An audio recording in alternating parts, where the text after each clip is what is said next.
जिसके पास न विद्या है, न कोई गुण है, न धन है और न कोई सहारा देने वाला है, वो जिसकी तरफ देखता है सब ठोकर मार देते हैं। सबने जिसको त्याग दिया है, अगर वो कहीं संत कृपा से भगवान की शरण में आ जाए, ऐसा प्रभु की शरण ले ले, प्रसिद्ध गुण माश्रित सुजना, भगवान उसमें जो सुजन महात्मा जन है, उनमें जो गुण होते हैं वो सब भर देते हैं उस शरणागत में। दिव्यता आ जाती है और विश्व विख्यात उसे कर देते हैं। ये भगवान का जो बिल्कुल गुणहीन था, धनहीन था, विद्याहीन था, सब ठोकर मारते थे, कोई सहारा देने वाला नहीं था। ये सब इस मानो ये हमारे ही जीवन की बात कही जा रही है। हम सब अगर आप भ्रम से मान रहे हैं कि आप में कुछ, अपने तो इस जीवन जो लिखा है वही जीवन था, कुछ नहीं, किसी योग्य नहीं, तो क्या कह रहे? जब भगवान की वो शरण में आया तो सारे वो गुण भर दिए भगवान ने जो एक दिव्य महात्मा में होते हैं। और क्या किया? उसे विश्व विख्यात कर दिया। और क्या किया? जीवन मुक्त महापुरुषों की स्थिति, वो स्थिति प्रदान कर दी, किसी अन्य साधन से नहीं, एकमात्र शरणागति से। ऐसे हैं हमारे भगवान श्री कृष्ण। मैं प्रणाम करता हूं। वंदे यदुपति मोहम कृष्ण ममलम। निर्मल बना करके जीवन मुक्त परमहंसों की स्थिति प्रदान कर भगवान को देने में कोई दुर्लभ बात है क्या? शरणागति। हे मत भटको इधर उधर। शरणागति बहुत जोर का विषय है, ये समझना है। भगवान कहते हैं क्या करना है, क्या नहीं करना है, अब तुम्हारे ऊपर ये भार नहीं रहा। बहुत ध्यान से सुनोगे तो आनंद आ जाएगा। तुम्हें ये बात कोई समझाएगा भी तो नहीं समझ में आएगी कि अब तुम्हारा कल्याण नहीं होने वाला। अरे ऐसा ऐसा करे तब जीवन मुक्त होता है। आपको विश्वास नहीं मानना, यहां बात सुनो और उसको बैठा लो। क्या करना है, क्या नहीं करना है, ये तुम्हारी जिम्मेवारी खत्म। अब वो क्या कराना है, कहां पहुंचाना है, ये जिम्मेवारी प्रभु की हो गई, क्योंकि आप शरणागत हैं। बिल्कुल बैठा लेना हृदय में, कभी डरना नहीं, कभी संशय मत करना। बहुत सुंदर मनन की हुई बात कह रहे हैं। स्वयं भगवान के शरणागत हो जाना संपूर्ण साधनों का फल है, सार है। बस शरणागति को समझना, आगे पूरे विवरण में आएगा, विस्तृत रूप से है कि क्या शरणागति का स्वरूप है। शरणागत हो जाना प्रभु के संपूर्ण साधनों का फल है, सार है।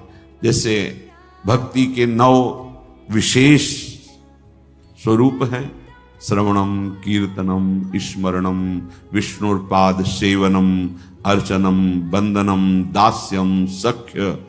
पर ये जो 9वां है, ये अष्ट भक्ति का फल है, आत्मसमर्पण, आत्मनिवेदनम, आत्मसमर्पण। अपने आप को प्रभु के हवाले कर देना, अंदर से, हृदय से। आप देखो, ये ऐसा वो परिस्थिति पैदा कर देते हैं या ऐसा ज्ञान दे देते हैं, दोनों बातें। पूर्ण समर्पण तभी होता है जब अशरण हो जाता है, हर जगह धक्का, कोई सहारा देने वाला नहीं, उसके पास कुछ नहीं, कोई अगर उसकी तरफ से निकलना चाहो तो हटकर दूर खड़ा हो जाएगा, कहीं कुछ मांग न ले, कहीं कुछ कह न दे, ऐसा तिरस्कृत, उसे विश्व वंदनी बना देते भगवान। पक्का। केवल शरणागति बहुत बड़ा स्वरूप है शरणागति का। ये संपूर्ण साधनों का सार है। शरणागत भक्त को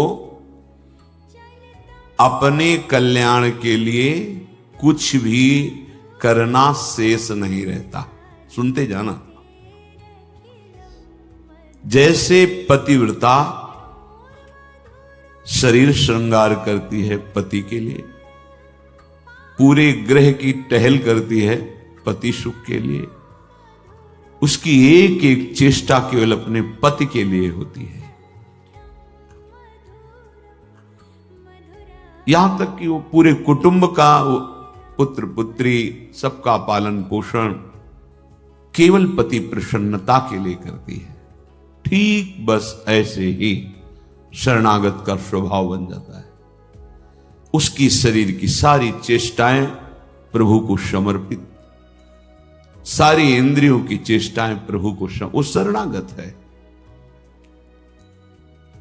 तभी सेवक जी महाराज कह रहे हैं, हरिवंश पतिव्रत हैं जिनके, सुख संपत्ति दंपति जो तिनके।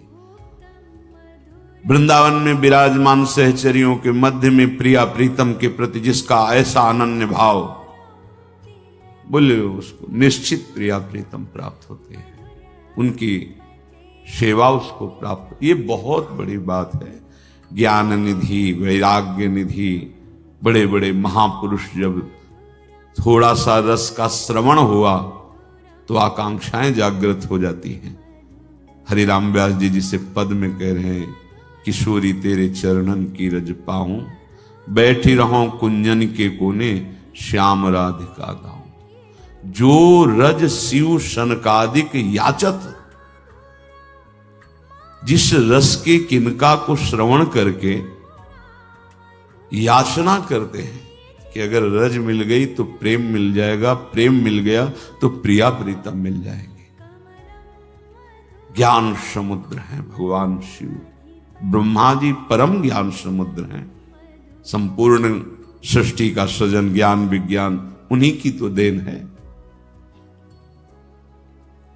शरणागत भक्त शरीर को सुखपूर्वक रखता है, नहाना धोना कपड़ा वह कैसे, जैसे एक पतिव्रता अपने शरीर को सजाती है, उसका उद्देश्य क्या होता है, पति को सुख देना।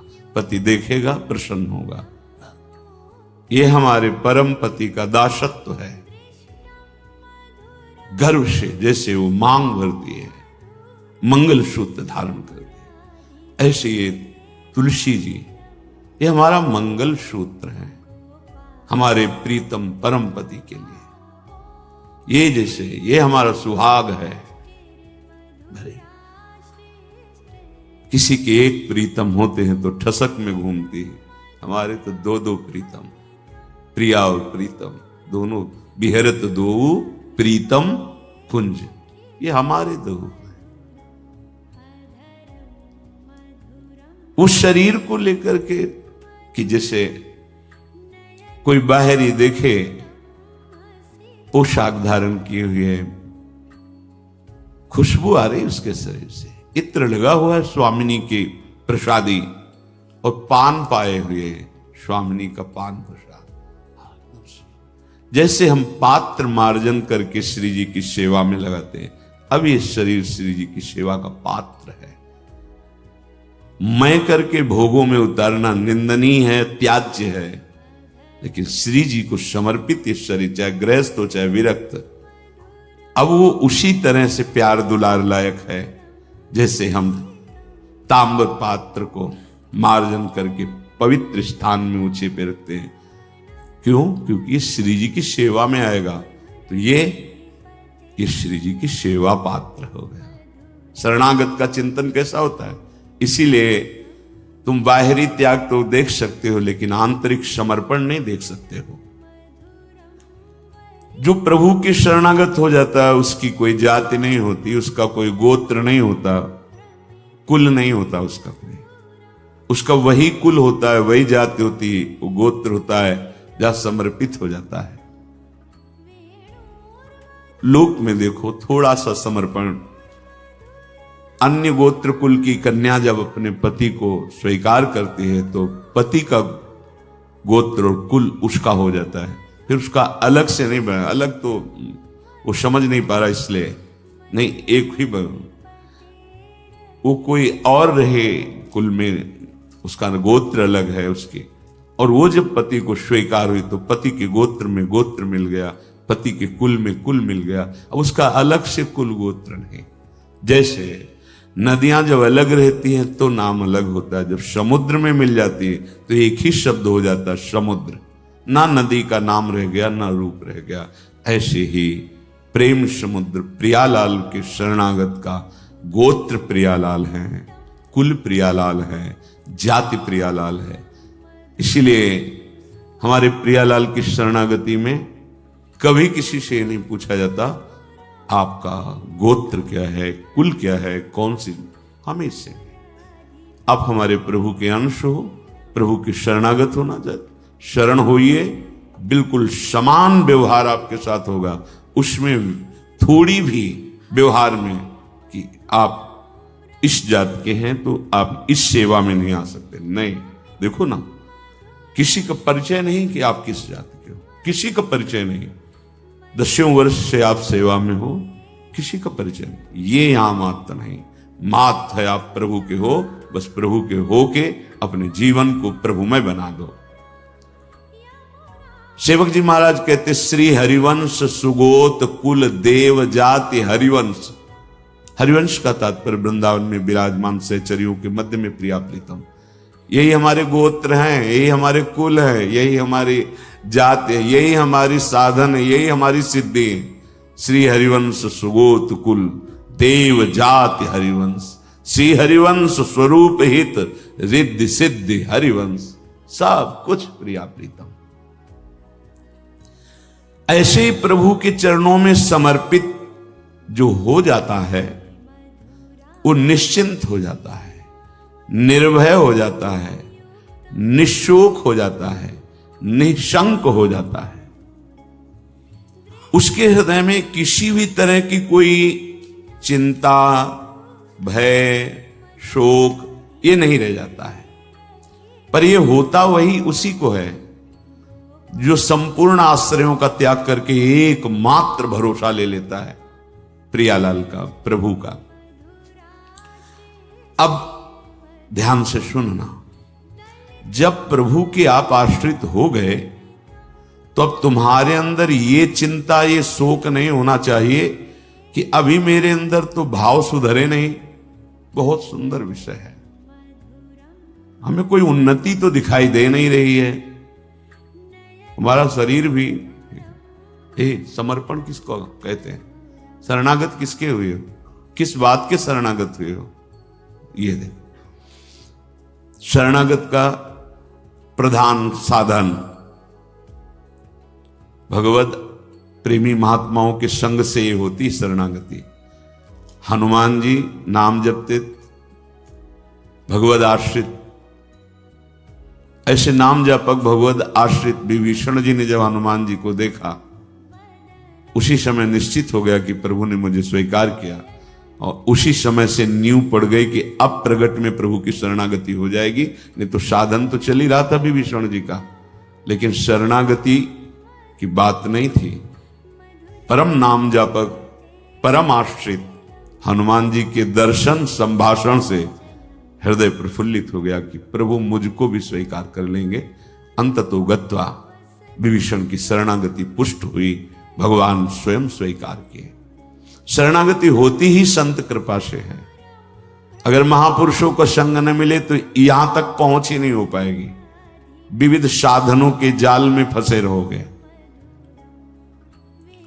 बहुत ध्यान देने की, हम लोग यही परेशान होते रहते हैं, हमारे भाव नहीं बढ़े, हमारी वृत्तियां नहीं सुधरी। भगवद आश्रित हो, नाम जब चल रहा है ये पकड़ना है तुम्हें, यही शरणागति का स्वरूप है। आश्रित है और नाम जप। अब हमारे भाव बढ़े ना बढ़े, वृत्तियां ठीक हो ना ठीक हो, ये हमारा विषय नहीं है। बहुत महापुरुषों के वचन और ये हृदय की बात कह रहा हूं। जब साधना के समय कहते तो हम यही कहते कि हम तो अब अपने हृदय की बताएं, बस हम इतना ही साधन अब जानते हैं। जब हितधाम में छोटी कुटिया में, महाराज जी इसका मतलब मैं नहीं समझ पा रहा, करते तो हम लोग भी ऐसे हैं, पर मतलब कुछ फर्क तो, मतलब इसका मतलब क्या? हम कहा देखो मतलब तो नहीं समझा सकते, पर इतना कह सकते हैं कि जबान से अगर कुछ निकला तो श्री जी, शरीर से कुछ हुआ तो श्री जी की इच्छा। अब न इच्छा रह गई है और न मैं रह गया है, वो सब समर्पित हो गया है। अब कैसे कब कहां हुआ पता नहीं चला। जैसे तुम्हारे किशोर अवस्था में मुछ किस तारीख को निकली पता चला? मूछ भैया 9:10 में मूछ निकली थी, अमुक तिथि तारीख पता नहीं। और आपे की तो निकली, क्यों नहीं पता? ऐसे आपे की तो शरणागति कब और कैसे हो गई पता नहीं चला, निहाल हो गए। सच्ची कहते जो दहाड़ते हैं ना, ये शरणागति है, शरणागति, सिर्फ शरणागति, मेरी लाडली की शरणागति। कभी कभी जब आसन पे बैठे होते हो, ये कभी कभी आते थे महीने 2 महीने भाई सुनो सुनो, बहुत हम तुम्हें सार की बात मुरारी बता रहे हैं, बस बस शरणागति, आश्रित हो जाओ। लाखों बार केवल के यही सब, आश्रित हो जाओ, भगवत आश्रित हो जाओ, सब संभाल लेंगे, सब वो ठीक कर दे। ये ऐसा संग का रंग चढ़ता है, सब छोड़ के शरणागति। शरणागति अंदर से है उसके। कठोर व्यवहार करके भी देखा कोई फर्क नहीं, शरणागति पे कोई फर्क। जब जैसे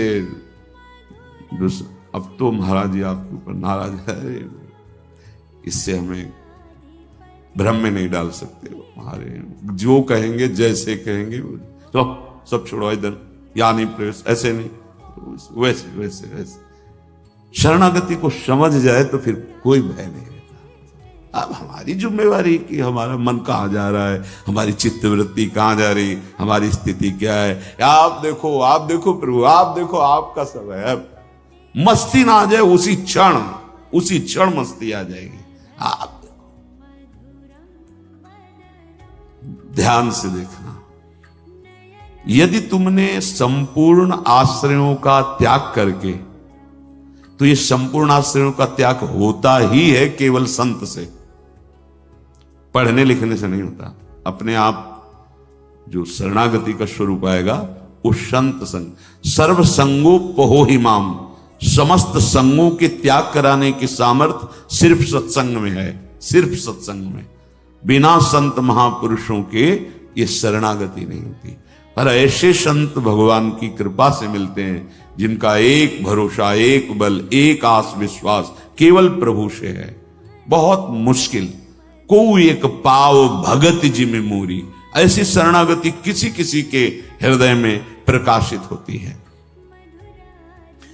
जिसने संपूर्ण आश्रय सहारों का त्याग करके केवल प्रभु का आश्रय ले लिया, अब उसको ये चिंता नहीं करनी कि हमारे भाव, हमारी वृत्तियां, हमारे आचरणों में तो कोई फर्क पड़ा नहीं, सुधार हुआ नहीं, भगवत प्रेम, भगवत दर्शन, ये सब कुछ तो हो ही नहीं रहा।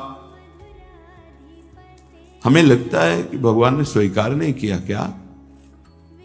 मेरी अयोग्यता नहीं गई, मेरा अनाधिकारिता, निर्बलता, ये सब वैसे की वैसे ही है।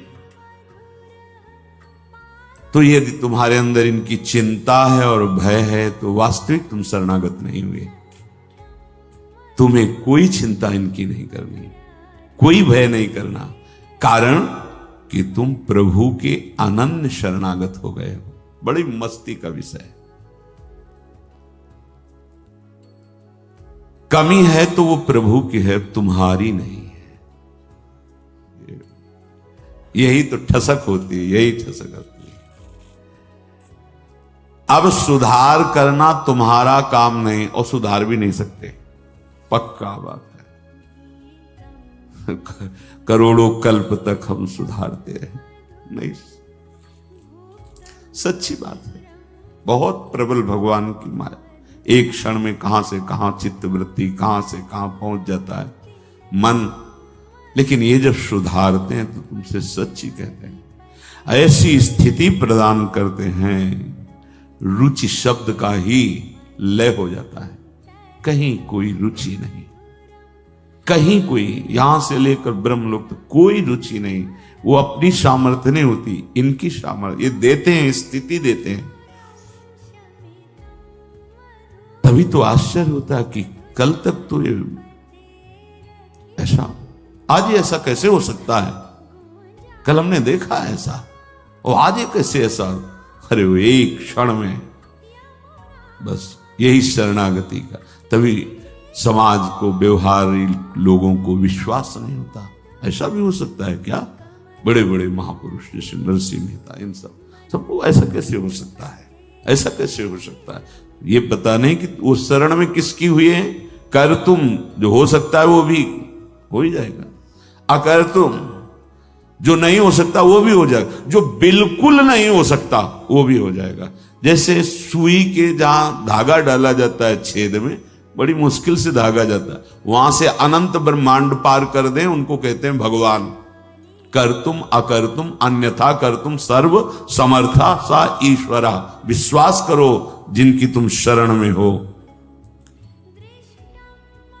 अब तुम्हारा सुधार होना प्रभु की जिम्मेवारी है। तुम्हारा अब कर्तव्य नहीं रह गया अपना सुधार